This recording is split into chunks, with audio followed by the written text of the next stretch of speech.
Selamat datang kami ucapkan, wahai pejuang anti kezaliman, pahlawan pembela kebenaran, Habib Rizik Syihab yang kami rindukan. Tinggalkan ayah, tinggalkan ibu, relakanlah kami berjuang di bawah komando ulama Imam Besar Habib Rizik Syihab. Tidak kembali pulang sebelum kita yang menang, walau mayat terkapar di medan perang demi bangsa, ku rela berkorban.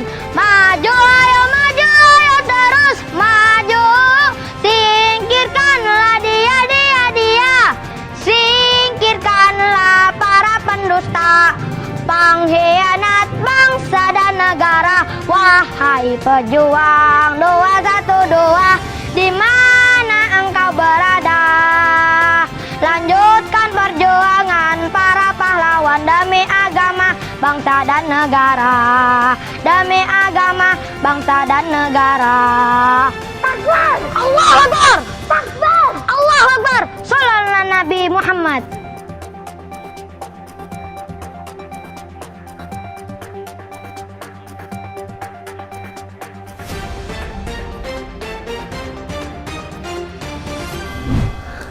Halo sahabat Indonesia, kita bertemu lagi dalam Hot News. Kali ini kita akan membahas tentang ulah Kak Seto. Jadi Kak Seto ini adalah ketua dari Lembaga Perlindungan Anak Indonesia (LPAI). LPAI ya. Nah, ini bukan lembaga pemerintah, tapi Swasta, lembaga ya. swasta yang diinisiasi oleh Pak Seto sendiri ya. Pak Seto ini beberapa hari yang lalu mengunjungi anak dan cucunya Rizik Syihab Di Petamburan. Di Petamburan. Nah, sebetulnya tidak ada masalah gitu ya. Tidak ada masalah bahwa ini adalah kepedulian empati seorang tokoh anak-anak gitu ya, terhadap anak-anak kecil yang sama sekali tidak berdosa. Ini harus kita clearkan. Mereka ini tidak berdosa. Nah, ada pertanyaan yang sangat menggelitik. Kenapa selama ini seorang Seto Mulyadi yang katanya tokoh anak-anak ini tidak pernah mengkritisi bagaimana orang-orang seperti Rizik Syihab dan kelompoknya ini memakai anak-anak ya untuk membrainwash dengan ujaran-ujaran sangat negatif. Iya, ya, seperti yang tadi kita lihat ya, nyanyian anak ini kan bahaya Mas Andri. Oh itu dia yang ya lagunya itu ya. Nah, untuk itu sahabat Indonesia, saya akan berdiskusi masalah ini dengan sahabat saya Andri Vincent Wenas. Beliau adalah Direktur Kajian Ekonomi dan Kebijakan Publik serta Sumber Daya Alam dari Lembaga Kajian Anak Bangsa. Baik, sahabat Indonesia, ada sesuatu yang harus kita kritisi. Iya, Ya, jelas. Mas Andri, ada beberapa psikolog Iya. justru protes dengan Kak Seto. Iya itu menarik ya. Ada dua hal yang dipertanyakan oleh para ahli ini, psikolog ini adalah mengapa yang tadi anak-anak kecil yang sering diajak diskusi, diajak demo, di-brainwash dengan lagu-lagu yang agak seram gaya ISIS gitu. Kak Seto tidak pernah berkomentar. Itu ya. dia. Terus yang kedua, kenapa Kak Seto kok lebih fokus pada keluarganya Rizik Syihab dan keluarga dari 6 orang kelompok radikal yang tewas ditembak polisi ini. Nah, kenapa tidak berpikir juga bahwa ini kegiatan dari FPI ini sering banget membuat trauma buat masyarakat dan anak-anak juga. Nah, ini fenomena yang harus kita kritisi, Mas. Betul. Nah saya lebih sepakat dengan statement Mas Rudi pertama tadi. Anak-anak itu sendiri tidak salah. Nah dalam fenomena yang barusan terjadi ini, yang kita soroti adalah sebetulnya ulah atau perilaku dari Kak Seto itu sendiri. Tidak berimbang. Nah itu dia. Menunjukkan keberpihakan gitu loh menurut saya itu. Dan kesan publik, mungkin juga beberapa teman-teman psikolognya adalah ini kok cari panggungnya di medan yang berbahaya atau namanya lagi mendapatkan sorotan publik seperti ini. Kesan kayak cari panggung begitu ya. Saya agak heran ya. Kak Seto ini biasanya tidak seperti itu. Nah itu ya, dia biasanya fokus gitu ya. Tapi kok saya lihat ini dalam konteks ini, kenapa ya? saya lihat kok ini aneh ini seorang Seto Mulyadi ini. Ini panutan saya juga, Mas. Saya dari dulu pengen rambutnya kayak Kak Seto ini.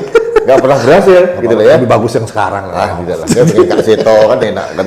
Ada yang bilang begini, Mas. Polem. Poni lempar. Ada yang bilang begini, nah, tapi ini memang perlu diverifikasi sih. Hanya desas-desus lah. Kan lagi masa pembangunan opini nih dari kelompoknya, katakanlah FPI lah ya. Lagi membangun opini yang barusan kita bahas mengenai Najwa Shihab punya panggung. Nah sekarang dia mengundang Kak Seto yang terkenal sebagai figur pengayom atau pengopen anak-anak Indonesia. Nah, figur mencari simpati publik ini, yang bisa menarik simpati publik ini sedang diupayakan habis-habisan nih oleh kelompok yang sedang menjadi musuh bersama bangsa. Kalau menurut saya, itu strategi komunikasi pembangunan narasi dari kelompok siapapun sah-sah saja. Iya. Problemnya, ini seorang Seto Mulyadi loh. Iya.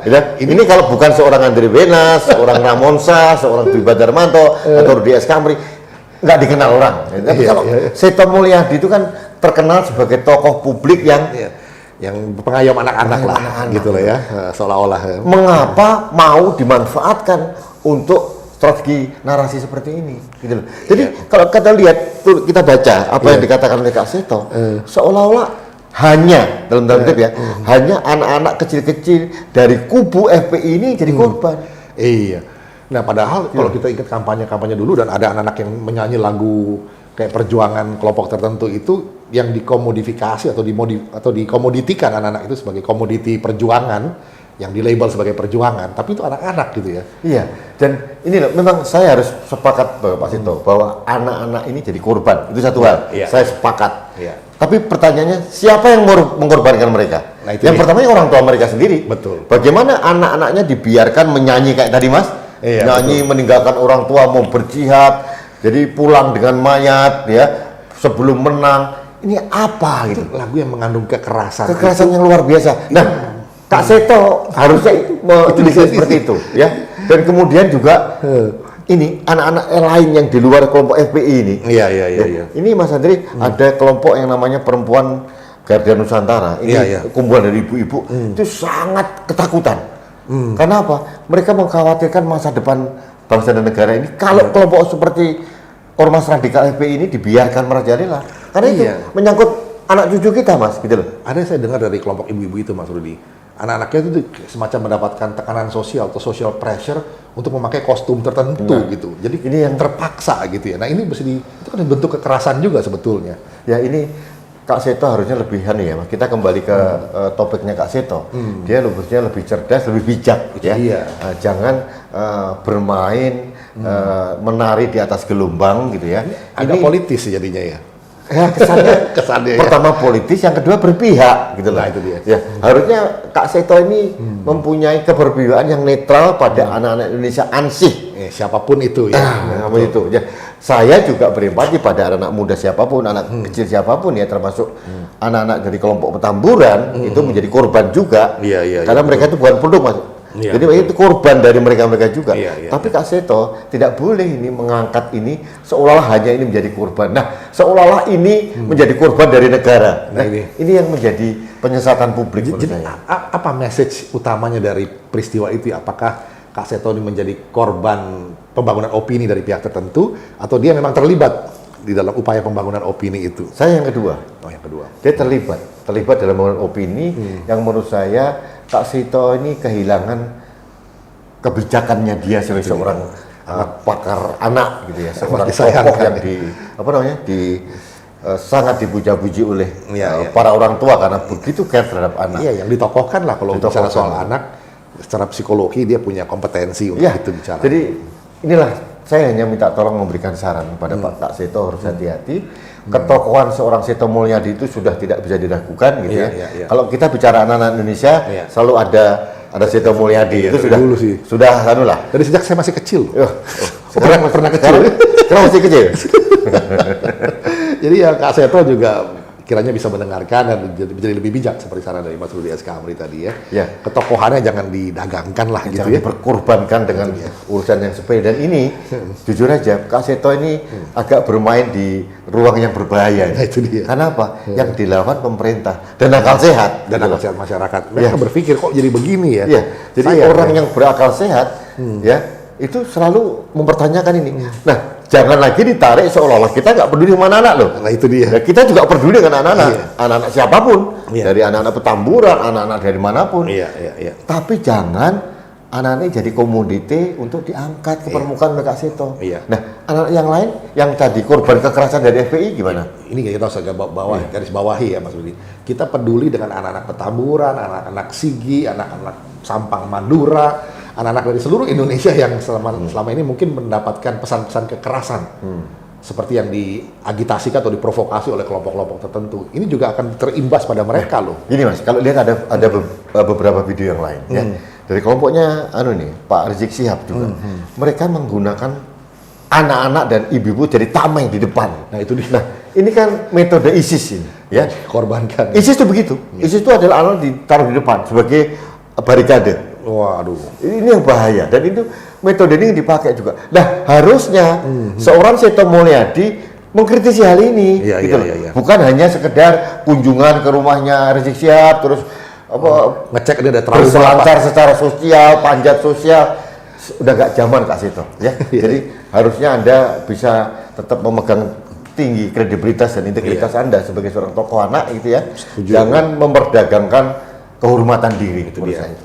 Ya, itu dia saya kira dialog singkat pesan buat seorang yang ditokohkan sebagai pengayom anak-anak Indonesia, bukan hanya anak-anak dari kelompok tertentu. Kira-kira itu bisa ditangkap dan bisa dipahami. Saya kira itu Mas Andre, kita cukup memberikan pesan kuat kepada Kak Seto. Iya. Jadi atas nama Lembaga Kajian Anak Bangsa, kita harus peduli bahwa Pada anak-anak. seorang tokoh dalam konteks apapun harus netral, gitu ya. Iya. Menundukkan proporsi yang sebenarnya dan Iya. jangan kehilangan ketokohannya hanya karena kepentingan tertentu. Itu yang penting. Iya. Ya. Jangan memperdagangkan ketokohan. Nah, itu dia. Oke. Udah, Andre? Oke, itu aja saya kira. Sahabat Indonesia, semoga bermanfaat. Ya. Indonesia maju.